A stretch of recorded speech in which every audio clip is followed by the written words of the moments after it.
நீங்கள் கர்ப்பமாக இருக்கீங்களான்னு உங்க உடல் சில அறிகுறிகளை காட்டும். அது என்னன்னு தெரியுமா? கர்ப்பத்தின் மிக முக்கியமான ஆரம்ப அறிகுறிகள். 1. எந்த வேலையும் செய்யாமலேயே உடல் ரொம்ப அசதியா இருக்கும். ஏன்னா உடல்ல புரொஜெஸ்ட்ரோன் ஹார்மோன் அளவு வேகமாக அதிகமாகும். 2. மார்பகங்கள் லேசான வலியோடு ரொம்ப மென்மையாகவும் கனமாகவும் மாறின மாதிரி ஒரு உணர்வு ஏற்படும். 3. காலை நேரத்துல தலை சுற்றல், வாந்தி வர்ற மாதிரி உணர்வு இருக்கும். சிலருக்கு சாப்பாடு வாசனை கூட பிடிக்காது. 4. வழக்கத்தை விட அடிக்கடி யூரின் போற மாதிரி தோணும். ஏன்னா கர்ப்பத்தின் ஆரம்பத்தில் ஏற்படும் ஹார்மோன் மாற்றங்கள் மற்றும் அதிகரித்த இரத்த ஓட்டம் இதற்கு காரணமாக இருக்கலாம்.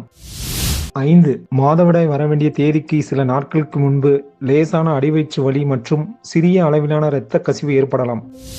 இதற்கெல்லாம் மேல உங்க மாதவிடாய் தள்ளி போறது தான் மிக முக்கியமான ஆரம்ப அறிகுறி. அறிகுறிகள் ஒவ்வொரு பெண்ணுக்கும் மாறுபடும். சிலருக்கு இந்த அறிகுறிகள் எதுவும் இல்லாமலே இருக்கும். கர்ப்பம் என சந்தேகம் இருந்தால் கடைசி மாதவிடாயிலிருந்து 40 முதல் 45 நாட்களுக்கு பிறகு மகப்பேறு மருத்துவரை அணுகி கர்ப்பத்தை உறுதிப்படுத்திக் கொள்ளுங்கள். இந்த தகவல் பிடிச்சிருந்தா லைக் பண்ணிட்டு நம்ம சேனலை இப்போதே சப்ஸ்கிரைப் பண்ணிக்கோங்க. தேங்க்ஸ் ஃபார் வாட்சிங்.